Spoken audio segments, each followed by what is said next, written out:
Soft Dump in the Corner podcast, presented to you as always by North 6 Sports. Stanley Cup Finals are here. We go into the ship. What? We go into the ship. What? We go into the ship. What? There we go. On the beatbox live, presenting live as always, my fellow co-host Luke Pendlebury. What's shaking, brother? We're here. Let's go. Let's go, baby. I'm so fired up. A little rematch of last year. Go Oil, go. Fuck Florida, honestly. So I am all on the Oilers train, baby. Let's get her going. Let's go, baby. Let's go. So without further ado, I mean, we can get right into it. I think everyone has a pretty good idea for now after the last couple of weeks of what was, what went down in the Eastern and Western Conference Finals. Florida obviously took it to Carolina. I think they were a little bit overwhelmed in the matchup. I'd like to say that Dallas put a little bit better effort, I think, than Carolina in beating Edmonton, but a better team prevailed, I think, is the easier way to say that. Both teams won in 5, so I don't think there's much to say about rest. Everybody's got the same days, essentially. I think one extra from Florida's perspective, but here we go. Stanley Cup Finals rematch, baby. Rematch of the 2024 Stanley Cup Finals, where, as we all know, the Florida Panthers prevailed, going up 3-0, ended up going down back to Edmonton there, and then back to Florida. And then remember the adage was going back to Edmonton, lost in Game 7. But it's different this year, though. Don't you feel like it's a little bit different? There's something in the air this year. McDavid is just ready, but we're going to get on that. But I wanted to touch base and get your opinion on one thing here. What's your take on this year's series, knowing a few things? I want to point out a few of the key highlights here. The Edmonton Oilers went 0-2 against Panthers this season. They didn't beat them this season. They lost Game 7. They lost the regular season matchup number 1, and then they lost the regular season matchup number 2. They've lost 3 games in a row to Panthers right now. Moving in, the Oilers have home ice advantage. How do you feel about Game 1 of this series? Now, we don't have to break down in particular everything, but what's your take going into Game 1 this year? How do you feel the Oilers are looking? What do you think is going on in their dressing room with the coaching, with handling Stanley Cup week, similar to the Super Bowl week, if you will? Talk to us about Game 1. What's your expectation? Oilers have home ice. Give me your opinion on how that might be a difference maker. Let's have a kind of your feeling on what you're thinking of going into Game 1 here. Yeah, for sure. And I think the boys are hungry this time around. They got the feeling of how to lose literally by 1 goal in Game 7. They played their ass off to get back out of a 3-0 deficit. They get to Game 7. Couldn't push through, but you can just tell how much these guys care in the locker room. They know this time around. They look hungry. They look like they're looking for blood, especially McDavid. No one wants it more than Connor. So I'm excited to see how it goes. Knowing they lost both games in regular season for me means nothing. I think it's all about playoffs. I agree. Look at the Leafs. The Leafs lost all 4 games to the Sens. Leafs beat them in 6. So for me, playoffs are completely different than the regular season. So even though they've lost 2, things are going to be different this time around. Oilers look really good. It just sucks to see Hyman out now. And I'm glad to see Ekholm was inserted back in the lineup, give them a little boost considering they lost a key forward in Zach Hyman. Corey Perry's been looking pretty good when he's playing up with the big boys. But at the end of the day, I think this is a different team. You take out Dallas in 5. Dallas is a powerhouse. They had Mikko Rantanen. That team looked really good. I thought I was going to go 6 or 7 just based on looking at both teams. The Oilers kind of took them to the grave and sent them home in 5. Obviously, there's a lot of sparks and controversy of pulling Otter so early in the game, and we can touch about that later. But at the end of the day, I just feel like the Oilers they look different, play different, and hopefully we can see them get it done. Yeah, and you touched, I mean, one thing that I really wanted to touch, or one player in particular, that I kind of wanted to give give a little bit of praise to. I think, and rightfully so. But just more for being able to just basically be a chameleon, and in other words, just adapt to any situation. Be able to play power play. Be able to play fourth line, third line, second, first line. Tune it up in the corners. Be physical. Be ratty. Be offensive. Be a leader. Be go on and on and on and on. And I'm not talking 97 McDavid. I'm not talking Draisaitl. I'm talking the old bird from Peterborough, Ontario, Corey Perry, being arguably the most important player for the Oilers right now.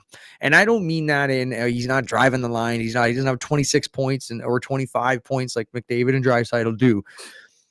But doesn't it seem like he's coming up in big moments still? Mm-hmm. Doesn't it seem like after every press conference, the interviews and everything, who are the players, praising, and who are the players sitting here saying, I'm asking him, or I'm going to him, I'm relying on him?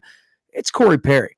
Yeah. Let me give you a couple cool stats here. They're so cool that I can't even talk. They're so cool. I got my tongue tied and twisted.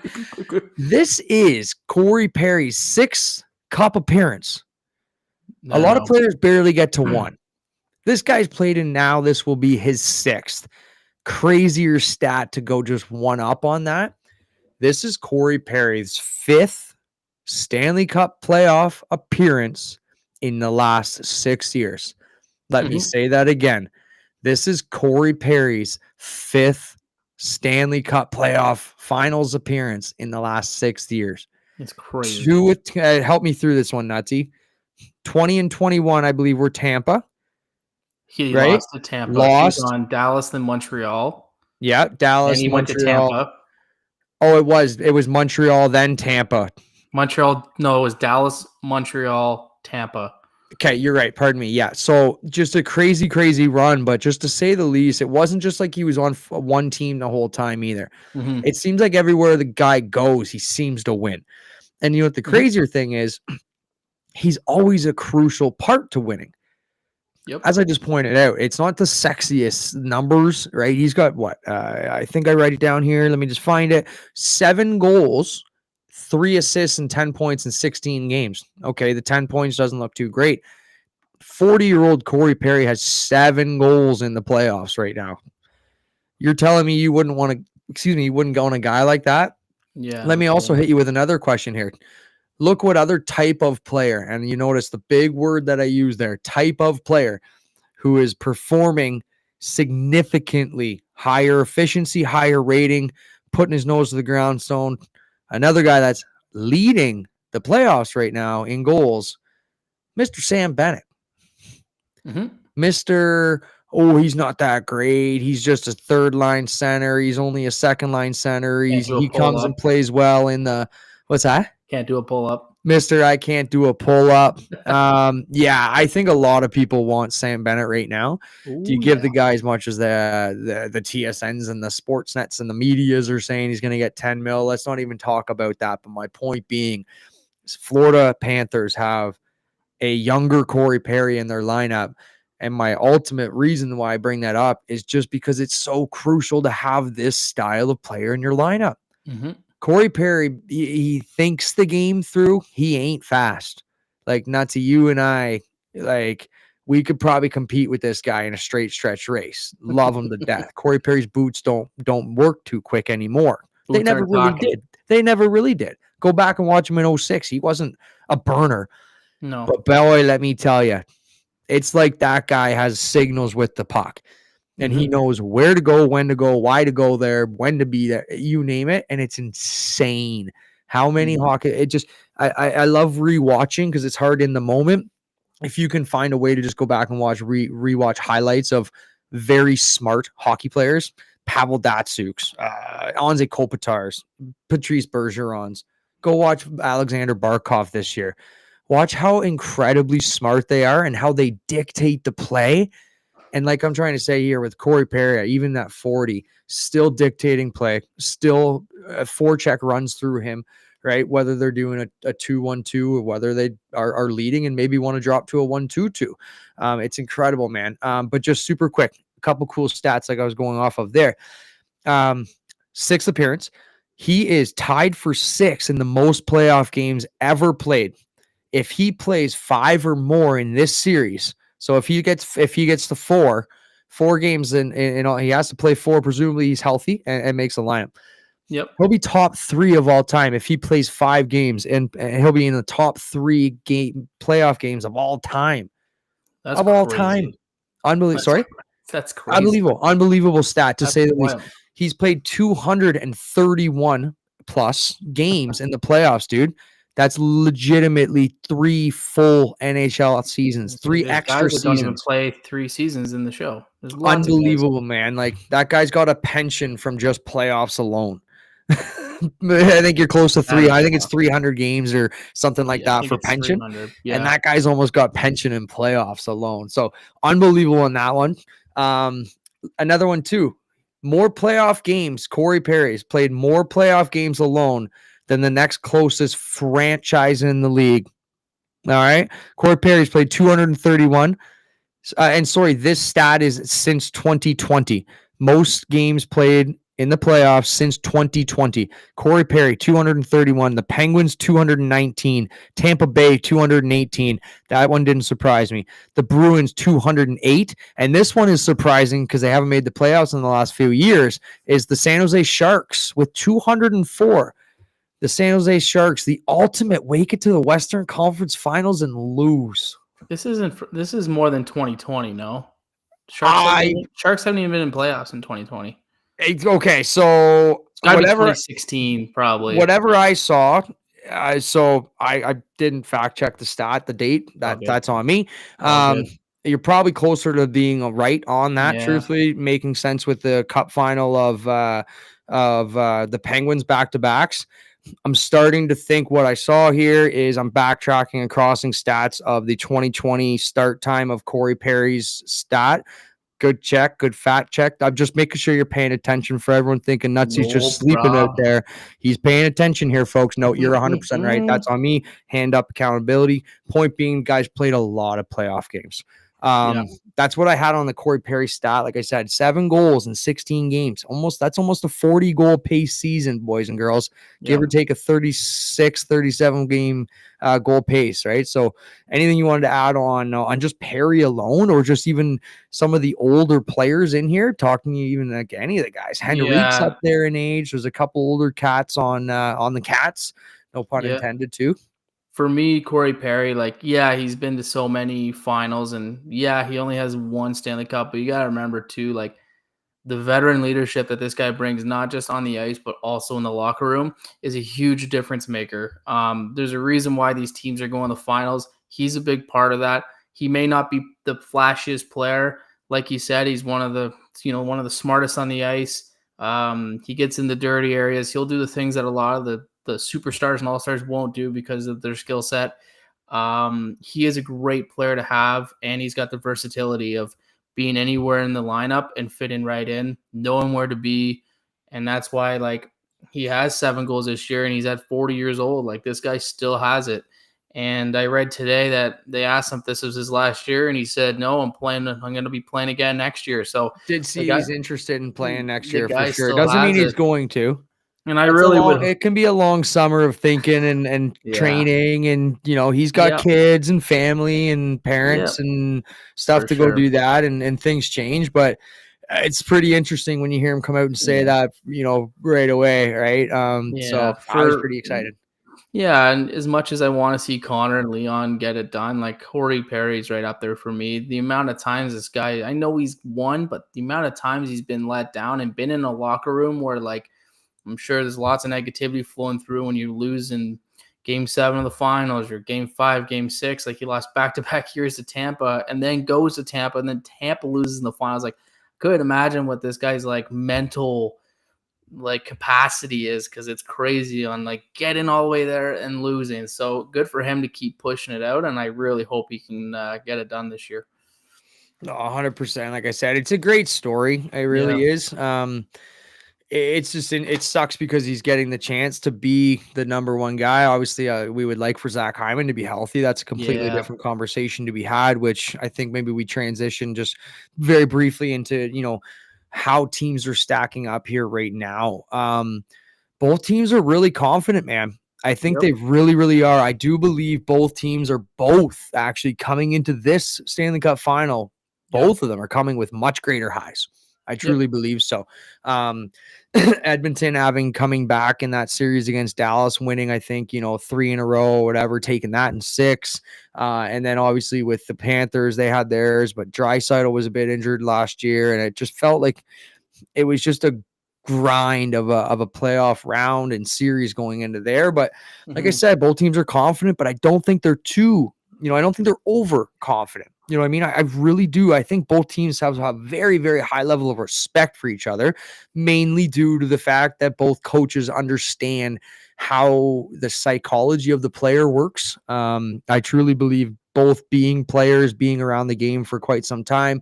I know Knobloch's fairly new to a coaching scene in the NHL, but the guy's been on a bench for quite some time and has certainly put in the work there. Yep. But I think both coaches are really good at just saying the right thing at the right time. Yep. Um, in sports, often sports and psychology alone, you get in your head the right way, it can do wonders. Unfortunately, if you get in your head the wrong way, it can Yep. certainly be a negative. And like I said, when you have a guy, a bench boss, or assistant coach, a trainer, a captain, assistant captain, best friend on the bench, I don't care. When you're in the zone, you're a golfer as a whole. That's even golfers or hockey Yep. players. Anybody listening, I don't care if your best thing is cooking, if it's golfing, hockey, whatever your thing is. When you're in your zone, when you're in your element, you're not thinking about things. You're not being hard on yourself. You're not, mechanical. You're not anything. You're just in your zone, and Mm-hmm. everything is going right. It's very easy to play the game or to do your best and to be efficient at it, or whatever it is your thing is.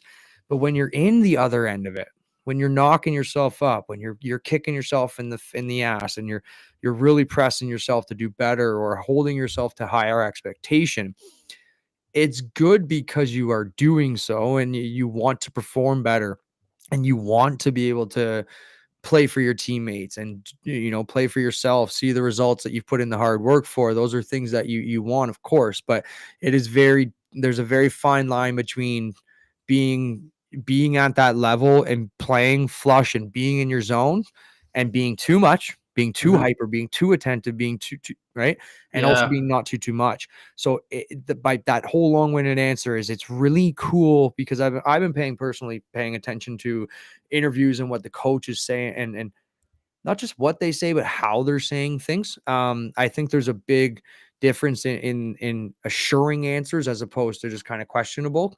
You ask a Yeah. guy, well, what do you think of this lineup? And the coach goes, well, I mean, I like the way they've played. You start that answer, or tell me about this lineup, coach, that you're going to put out on the ice. Feel really good about these guys. They're really good the other night. You see the differences, right? And I Mm-hmm. just feel like those, especially going into game one, going into the cup final, going into really, really crucial moments, having people, not just one, doesn't take one as a team, having people in a team that can work together and know what makes people tick, what makes players tick, Yep. is incredibly crucial. And it's so cool to see at this time of year. You can almost see what players are being told and how they react, and seeing what happens on the bench, listening to the coaches do their thing. I love this time of year just for that, Yeah. because I just can sit there and try to put myself in the minds of the players and just understand the grind they've been through, Yep. understand how difficult it is, understand that it's such a mental, physical grind. So that's what I like about it too. Yeah. I got Well to give said. the credit to the coaches for getting these guys what appears to be ready.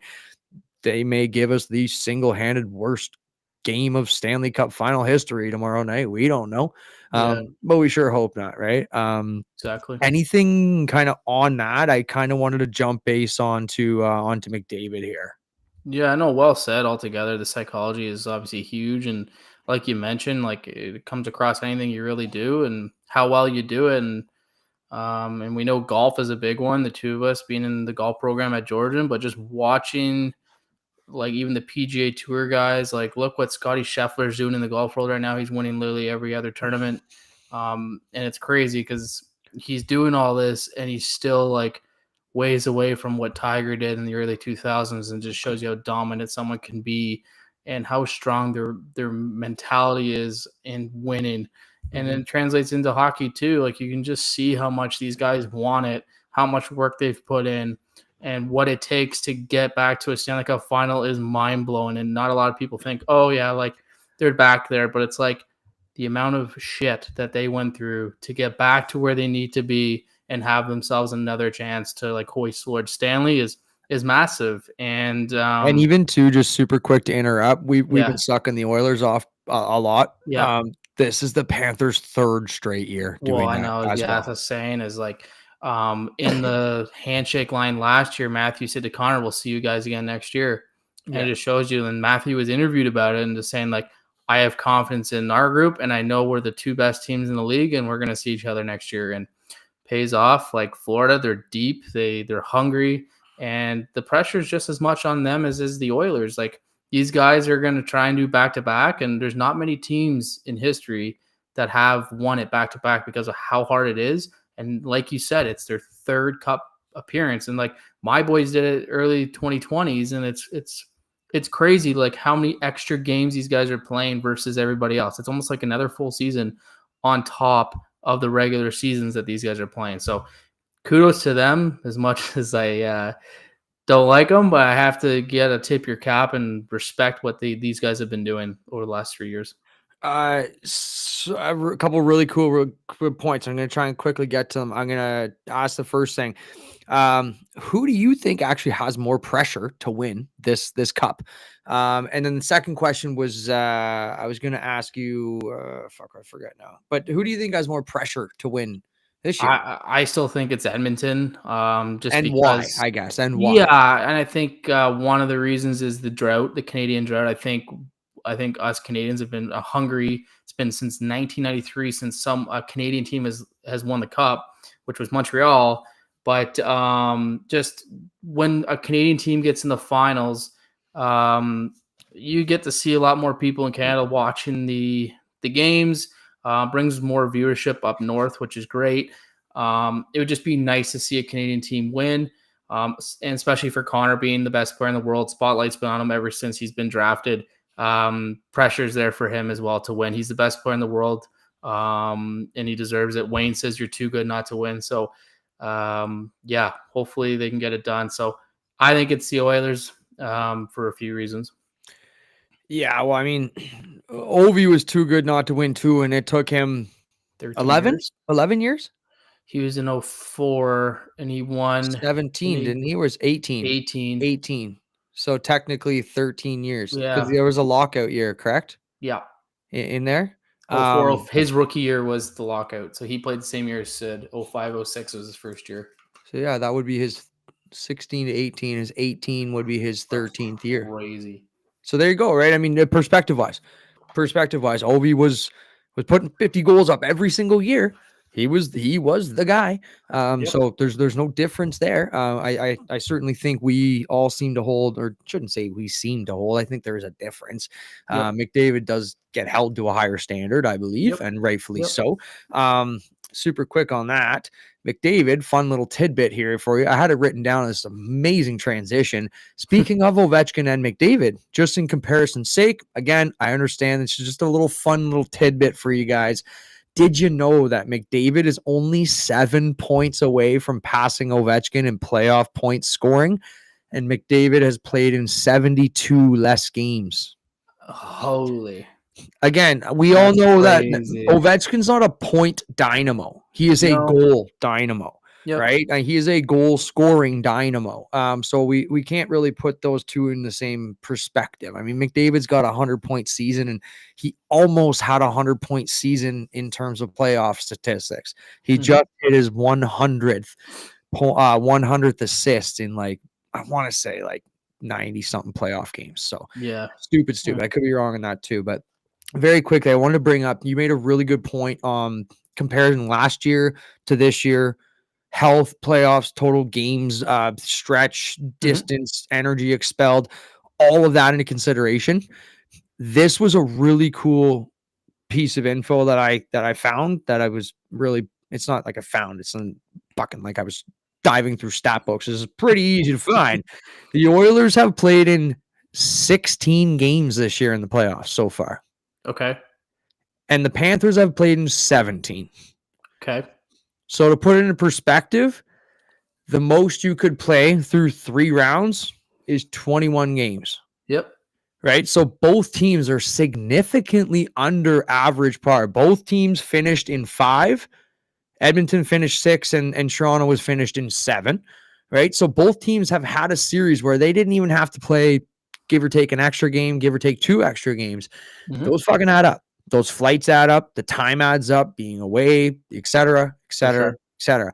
You're looking at legitimately almost 5 less games having to play for both of these teams. You're going to experience significantly less injury. You're going to have a lot more time to rest. Those are huge, huge things to have. But I think health is the biggest one. Of course, Yep. we talked about Zach Hyman being out for the series. This is incredibly massive because he brings such a different dynamic in the forecheck, and he also can score, and he's a top 6 player. He's a dog. Don't get me wrong. I think Sam Reinhart's still playing a bit injured right now from that hit he took last round. I did not like that hit by Seth Jarvis. I don't necessarily think he meant to do it, but he definitely put himself in the position to be there, and that was an unfortunate accident. I do think Reinhardt's playing a little bit injured. I still think that the back end of back end of Florida is a little bit banged up too. Mikkola got hurt last round. I know they've got a few injuries, but everyone has injuries at this time of year. Is my point. I just feel, and I'm knocking on wood here. I'm not trying to be a dickhead. I just truly feel Edmonton's pretty damn healthy right now, and it is a massive advantage, man. Because not only are they healthy, they actually have competition on their 4th line right now, which is pushing their 3rd and 4th line players to say, we are in the motherfucking Stanley Cup Finals here. If you have if you take one shift off, you are not seeing the ice again in the Stanley Cup Finals. Yeah. And they've got 3 or 4 forwards that are in and around being able to go in the game, right? Whoever you want to put in there, Skinner or Kapanen or, Frederick was there. Hyman's out now, but Brown was also out. So those guys got their chance. What did Kapanen do? Oh, he scored an overtime series winner and 2 empty net clinching game-winning goals. Yep. Okay, check mark. That's all you can ask for. Brown was out, or sorry, Hyman goes out. Jeff Skinner comes in. What does Skinner come and do? He Scores the 3-0 go-ahead, basically put away goal against Dallas, which I theoretically didn't turn into the game winner. What production, man. Next man up, right? So those are just really big. Don't get me wrong. You look at what Florida's doing, dude. Like, they have I can't remember. I should have took a look at the numbers. I looked at goals, but I should have looked at points.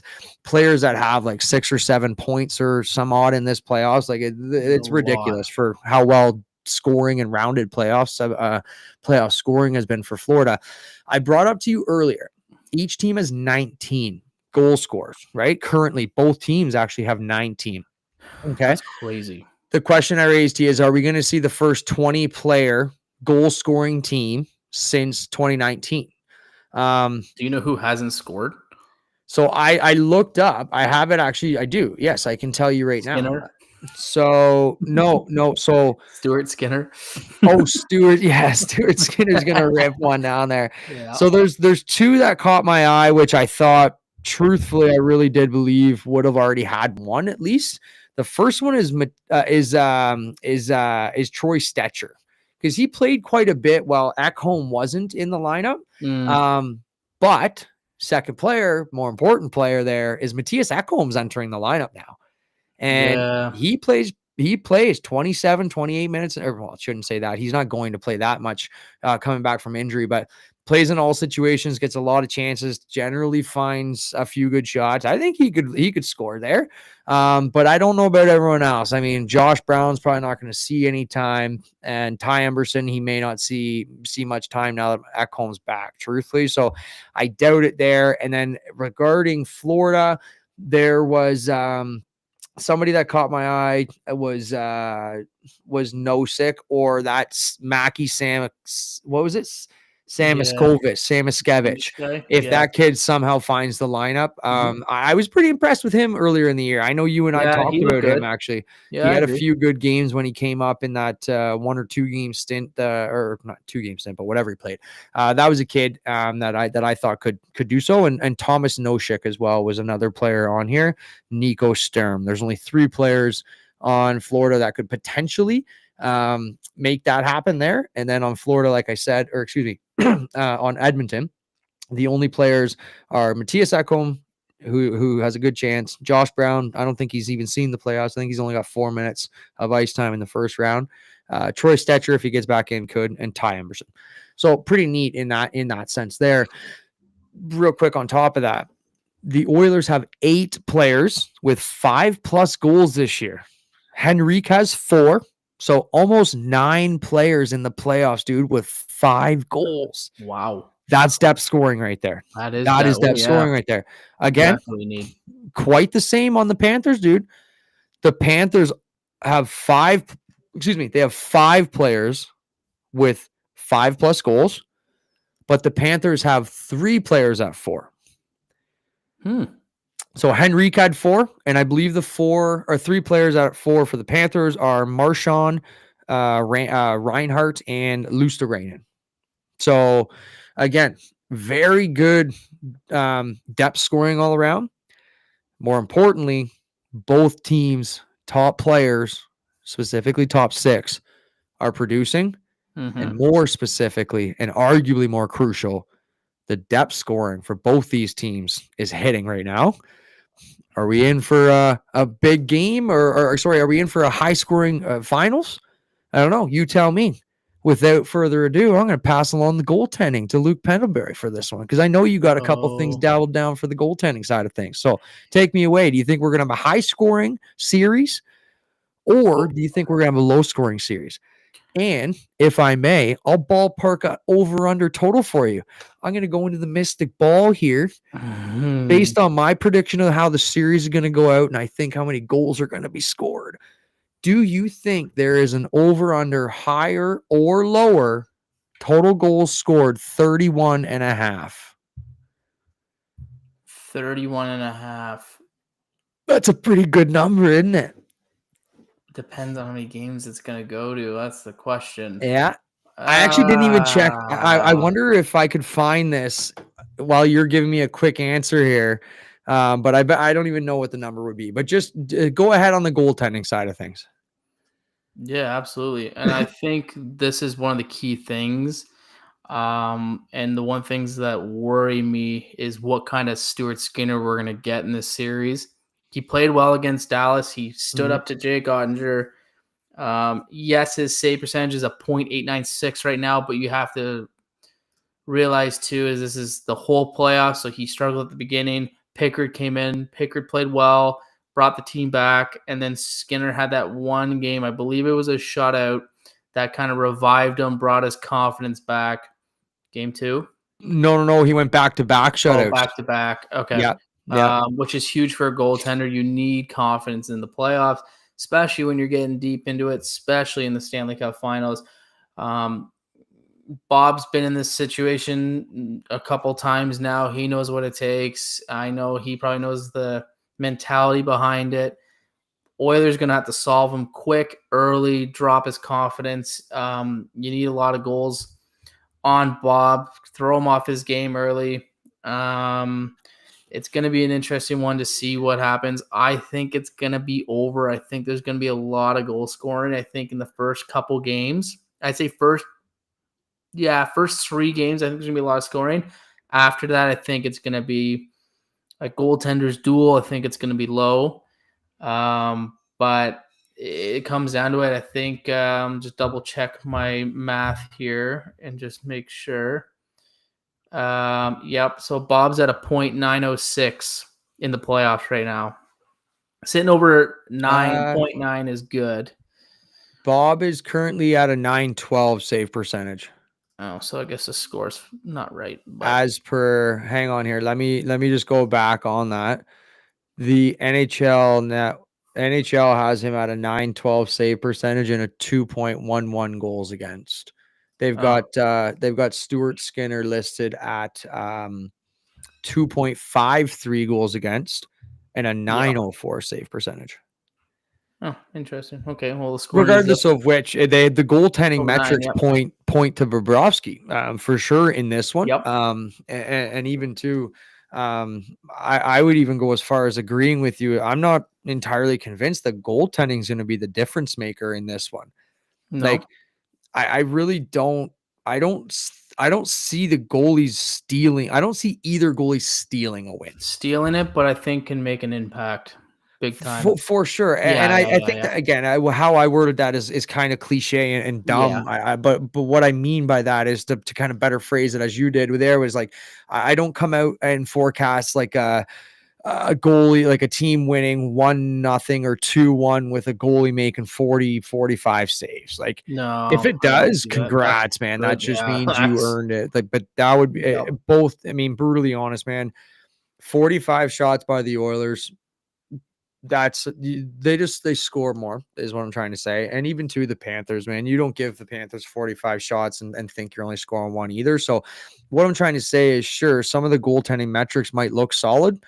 Maybe both goalies finish with a 2.86 and a 905 percentage, something in that range. Yep. And we'll sit back and say, okay, they played solid enough to win. I don't think either team is going to necessarily look back and say my goalie won me this series or lost me the series. Where I truly believe the difference maker is, and I've been preaching this the entire postseason, is the special teams. Right? The Oilers have found a little bit of hope in their power play lately. It's been brutal, to be honest with you, this postseason. It has not been good. And their penalty kill has been awful. Their penalty kill's currently sitting at 66%, which is not going to do it against power play of Florida. The power play of Florida, that is sitting at a 23.2%. The Oilers are clicking at a 30%. So the Oilers are basically one of every 3, and the Panthers are basically one of every 4. So if the Oilers can stay out of the box, if they can give them less than 3 power plays a game, and if they can stay even on the penalties, you got to think the Oilers will have an advantage, because got to hope that what they had last year can flow into the way their power play figured a few things out this year. And I do think that Bouchard is going to be a big factor in this year's playoff round in particular. But for me, special teams is going to be the biggest factor in the entire series. What I want to do here is, was there anything else in particular just before, because we're starting to get a little bit into prediction territory. I want to get into predictions. But before that, was there anything in particular, stats, numbers, anything that we've gone over, anything you needed to add? I will just go back super quick. I did fact check. It wasn't 2020 on the Corey Perry stats. It was 2000. You are correct on that. I think I was a little dyslexic in the moment, and I probably just wrote to 2020 again. You are, in fact, correct. Perry's numbers in terms of games played against franchises was, in fact, 2000. Without anything else moving forward, I guess we can just jump into predictions here. This is pretty simple in terms of how we want this one to go forward. You go ahead first. I'll take over after. What I want to ask you, if you do not include this into your answer, I'd like to say, or I'd like for you to talk on a few points, if you may. Okay. Who's going to be your X factor for either team? Yep. I want 1 and 1, Florida and Edmonton. I would like your Conn Smythe winner. So I want your winner, Stanley Cup winner. I want your Conn Smythe winner, your X factor of each team. And then I want 2 reasons why your team's going to win and 1 reason why your team could lose. Okay. Okay. Probably have to ask you again. There's a lot there, but I'll let me fire her off. I think it's Connor's time to shine. I think he's good. I think the Oilers are going to get it done. I have the Edmonton Oilers in 6. I think they're going to win in 6. I think Florida's going to run out of, I don't know if energy is the right word, but the guys, like you said, some of them are going to be battling injuries, but then you got to realize how many games these guys have played. I know Tampa was in the same kind of situation. They got to the finals for the third straight year. They played the Avalanche, and they looked flat. And then again, it's not the fact that you got to be pissed off. It's like you got to realize how many games these guys are playing.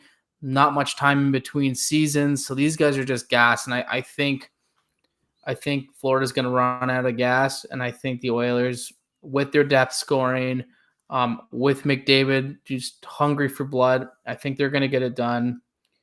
My Conn Smythe winner, I think McDavid's going to win it again. I think he comes up in big moments. I mean, whether it's the playoffs, Four Nations, he's playing best on best. He scores the gold medal or the cup winning goal for the Four Nations event for Canada against the United States. He's going to come up clutch when you need it. Had that breakaway goal, fought off Rupe Hintz in against Dallas. Nice goal. Kudos to Rupe Hintz with a broken foot.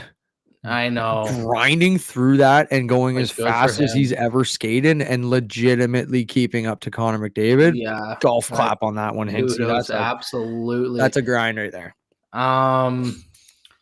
X Factor is going to go back. Like I know I mentioned him already. It's going back to Stuart Skinner for me. It's a huge deal if he plays well, keeps his confidence up. Hope the boys can play good in front of him because the minute that confidence drops, it's kind of in panic mode. I get it. Calvin Pickard played well. He hasn't played in a while. He's going to be cold.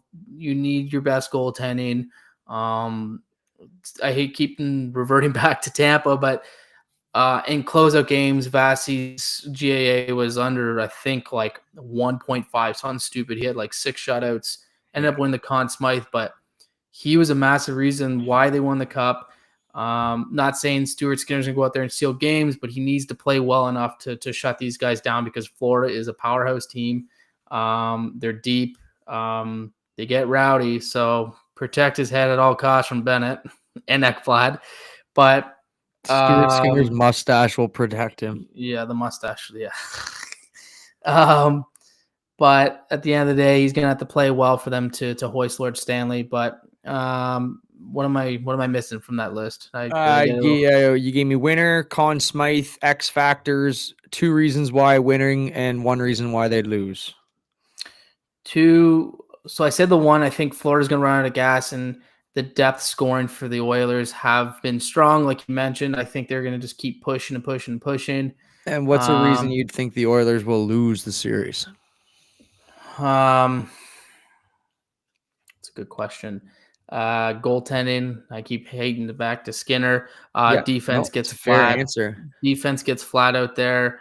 You let them in the crease. Florida does. That's what they do best. They get guys like Bennett. They get guys like Verhaeghe. They're going to get in front of that net. They are going to push. You got to keep them out of that crease, or there's just going to be goals that didn't need to happen, especially when you're pushing into the net, pushing players down, getting physical, and that's the Oilers are going to have to really tighten up because Florida's a strong net group, and they're willing to do anything to win hockey games. So, and you said muscled. And you said your X factor, was Bobrovsky for Florida, correct? Oh, each team. I only did Skinner. Yeah, I'm gonna go with goaltending. I think Bob. You're gonna just go straight up goaltending. Okay. Great. Yeah. You really think you really think that this is going to be a goaltending matchup? Basically, is what you're saying? Like this is going to really come. I think goaltending plays a big factor. It always does. It always does. Like you're right. I mean, again, I could be completely wrong, man. We could be 2-1, 1-0 all series long, and these two might go battle it out because everyone's doubting Skinner and everyone's expecting it from Bob. Yeah, Bob's under pressure. What would really be more, what would be more shocking? Skinner going out and making a push for Conn Smythe or Bobrovsky blowing the series for Florida?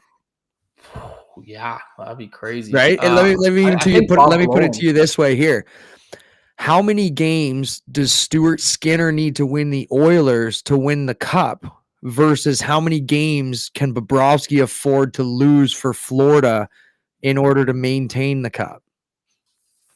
Oh man! And that's almost asking the same thing, but it's not because goalies are not indicative of each other. I think at the beginning. I'm not asking for a specific number, but it's something interesting to think of because all we ever hear, I mean, don't get me wrong, Stuart Skinner's numbers in the beginning of playoffs this year and last year, not great. When he's come in and being put up to the challenge, and I specifically go back to the challenge of him versus Jake Ottinger, you pointed it out early. They pulled Ottinger 12 minutes into the game. Stuart Skinner arguably out goaltended, not even arguably. This isn't even me being biased. Stuart Skinner out goaltended Jake Ottinger in that series. Do I truthfully believe that Skinner was tested as much and with as difficult of saves and shot percentages, shot from high danger chances and such and such? No, I don't. And the reason why is because the Edmonton Oilers dominated that series. Oh yeah, big time. That's what happened. The reason why Stuart Skinner got lit up in game one is because he was on the penalty kill for 13, 14 minutes of the game, man. Like, so crazy in that one there. But yeah, a lot of really good points on that one. And you did say Conn Smythe, I think? Yeah, McDavid. McDavid takes that one. Yeah. So you got Oilers in 6. McDavid taking home the Conn Smythe back-to-back. Your X factors, you went Tendy duo, and I love that fucking call out. Stuart Skinner for your Edmonton Oilers, and obviously Sergei Bobrovsky getting off the case. Bobrovsky for that X factor. And then your Oilers 2 to win and 1 to lose. I love that. I guess it's my go here, and this one is fun for me. First and foremost, man. Like I know what it's like, but I don't know what it's like to win. So I still got that little tickle that I'm looking for a little tooth fairy under my pillow, and I'm waking up for Santa Claus, and I'm anything to keep me excited right now. And in terms of a relation to what the Oilers are doing, I need it. I just want to see a win, man. Like I need to see one. Like it for me, man. Just being such a, in my opinion, a diehard Oil fan. I love seeing it. So long in between series, and then you lose the way we did last year. It's tough for me seeing 2 Game 7 Stanley Cup losses. I need a win here. And with that, I'm taking the Edmonton Oilers to win their first Stanley Cup since 1990 in the rematch, the battle against the Cats, Oil on home ice this year. And that's where they're winning the cup. Yeah. And you might ask me, Jordan, they can't win the cup in game 1 and 2. And I'll say, yes, I understand that that's how that works. But I will tell you, the Oilers are winning the cup in game 5 at home ice. The Oilers are winning 4-1 in the series. Let me explain to you right now. I know I come off a little bit crazy sometimes, but let me just explain to you right now, before I even give my reasons. This is going to be an incredibly close series. I wouldn't be shocked if the goal differential is inside 3 or 4 goals at the end of the series. I truly would not. This series to me has Rob Brendamore. I don't know how we got swept. I'm seeing ghosts written all over Paul Maurice's exit interview.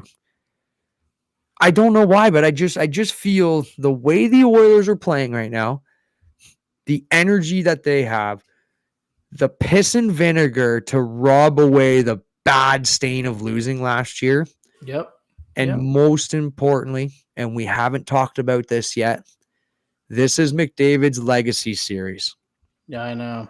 This series will single-handedly dictate to a lot of people how they're going to feel about McDavid in this country, in the United States, in the National Hockey League wide for as many, many years to come. If he goes 0-2 in the Cup Finals, they're going to think differently about him. They truly will. Hockey fans will say he can't get it done. Yep. People shit on Ovechkin because he couldn't even get there. Yeah. McDavid's going to get there. If he goes 0-2 to the same team, that's not good. Not good. I think everyone keeps talking about it, and I'm going to say it too. Gretzky lost his first against the Islanders, went back the next year, beat the Islanders. Crosby went up his first cup, lost to the Red Wings, back the next year, see you Marian Hossa, and he beat the Red Wings. Marian Hossa did not win either. You loser. Can McDavid keep the trend alive of the generational talent Can the Oilers pull it off and win? I think they do. I think the Oilers win in 5. I do not think this series is going to be a blowout. I don't see a game being a greater spread than 2 or 3 goals. 3 goals at most, probably an empty net are easy. I really do believe there's just something about the team this year that just won't give up, won't accept losing. I just think they've accepted that they are not losing this year. Just the way that they're talking, feeling, acting, I just feel like there's so much belief, and they truly believe that they're going to win the cup this year. That's my opinion on it. I truly believe Florida probably feels similarly too, but I do believe when you've got that tickle, Florida had it 2 years ago, right? They lost. They know what it's like to want it and need it that much more. I think that's a big difference. I got Connor McDavid winning back-to-back Conn Smythes. I don't see the Oilers winning this series if he does nothing. Yeah. Right? And by nothing, I mean just shy of a point per game. If the Oilers want to win this series, I'm being very honest, and it's true. McDavid needs to put up a point to a point and a half a game. He's going to need to be a good at his best. I think he takes that home. X factors for this one. I think Evan Bouchard is going to be a incredibly crucial player if the Oilers want to win the game, series, excuse me. And I truly believe he needs to take over the power play. It needs to be Evan Bouchard's power play, and it does not need to be McDavid's power play. I'm not asking Evan Bouchard to be a stallion on defense. Guess what? You've got the Viking back on defense now.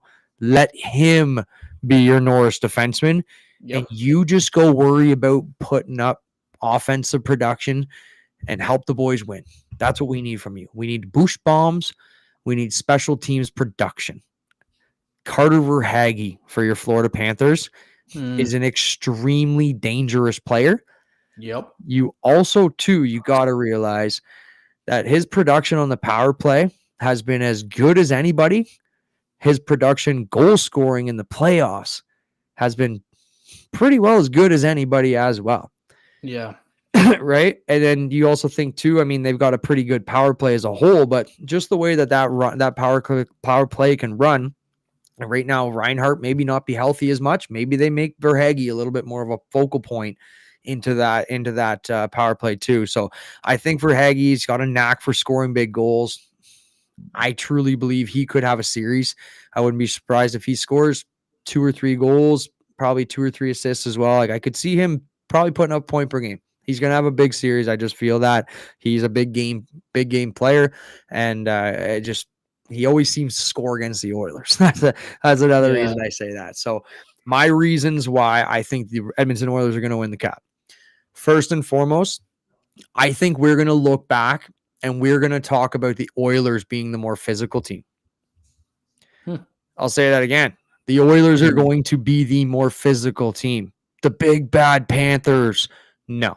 The Oilers have players that can handle themselves too. I'm sorry, but we got a very healthy Evander Kane back. We've got a very healthy Trent Frederick now. We've got a big-ass Darnell Nurse on the back end. We got Ekholm that can hold his weight. Corey Perry's no lightweight either. He's proven he'll fight a 19-year-old if he needs to keep him as off in the game. And he's a rat too. Him and Marchand are going to be a sight to see going after it. My point being, man, is the Oilers aren't going to be pushed around. There's no chance. Losing Hyman sucks. I think Brown's going to need to step up. I think Henrique's going to need to step up. I think that your bottom 6 are going to be big, but I really do think we're going to look back and say, man, the Oilers, like, their top guys changed. Oilers, McDavid's throwing hits, Draisaitl's throwing hits, Nugent Hopkins is throwing hits. Like, I think they're going to try and make it a very difficult series for them. I really do. And if you think you're going after McDavid, Draisaitl, sure. Oh, Evander Kane will love to take a run at Matthew Tkachuk. Don't forget that history.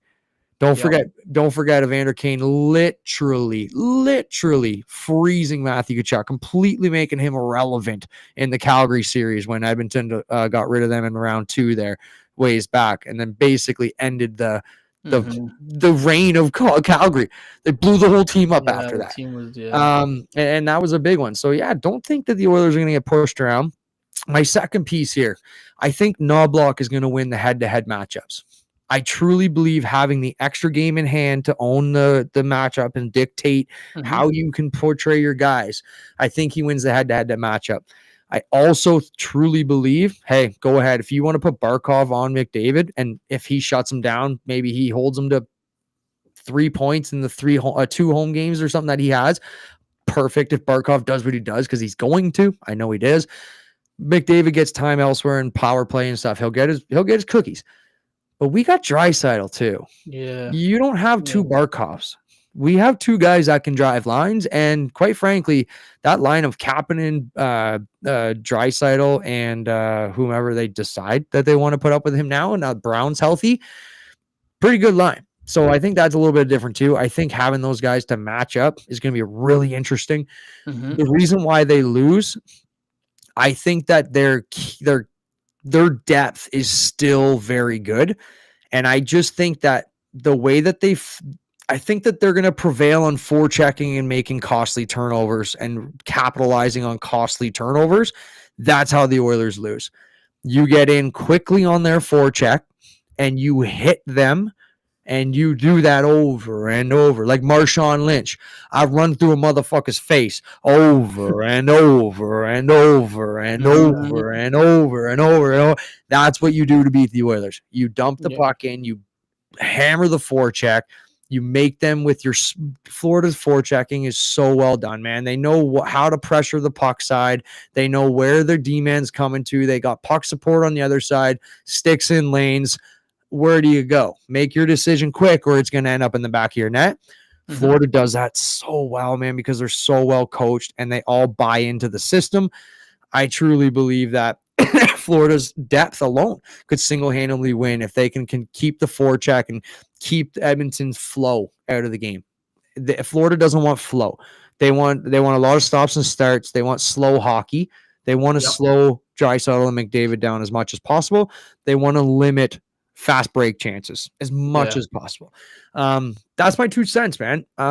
Oilers in 5. I know it sounds incredibly stupid and crazy. I truly do not believe that the Oilers are going to smoke and blow them out of the water. That is not what I mean by Oilers in 5. I wouldn't be shocked if there's 3 overtime games. Like, I'm talking this series could be close, man. If they don't win in 5, they win in 6. That's my way around it. They probably have a chance to close it out at home, and they don't. Yeah. And then they say, I'm not losing and going back to our barn in game 7. Because that would be the ultimate collapse, being up 3-1 the next year and then blowing it 3-1 down to lose back-to-back years in game 7. We don't need to have that conversation. So I'm pissed off that I even brought it up. But just for you little fuckers out there that are going to get a good laugh out of it, you're welcome. That's my 2 cents on the series, though. What else you got to say on that? Is there anything else that you wanted to add? We're starting up tomorrow, man. It's right around the corner. Nothing serious, but hey, if they win in game 6, the boys can take it to the elbow room. Nah, wouldn't that be something, eh? Cup goes back to the elbow room. Whoo, digging a dog. Kasperi Kapanen running in the ocean like Matthew Tkachuk or something like that. Yeah, that would be hilarious. But yeah, man, like I said, we're here. Like I said, back-to-back Oilers Stanley Cup Finals, back-to-back for Florida. Unbelievable accomplishment by both teams, specifically Florida. That's such a hard feat. I think that this is going to be a really fun series. I really do. Do I want the Oil to win in overtime in game 7? Of course. We all do. We want that to have the feeling. But man, oh man, I really think it's time for the Oilers to win one. But more specifically, man, I think it's time for Canada to win one. So I think everybody, why don't we rally around Canada, rally around the Oil? Let's go Oil. Let's win the cup this year. Baby. If there's anything else you want to add, or you want to wrap that one up? I think we can wrap her all up. I love it, buddy. Nice bringing the heat today. Thank you, everybody, for listening. We appreciate it as always. Please, please, please give us a like and a subscribe. It goes a long way. It helps us a lot. We appreciate all the support that you have given us such far, specifically playoffs. We love your input. We love your comments and your discussions online and through the social pages. Please keep doing that because it gives us something more to talk about as well. So please like, subscribe. North 6 Sports. It's been another edition of the Soft Dump in the Corner podcast. Stanley Cup Finals are here. Go Oil, go. Go Oil, go, baby. Love it.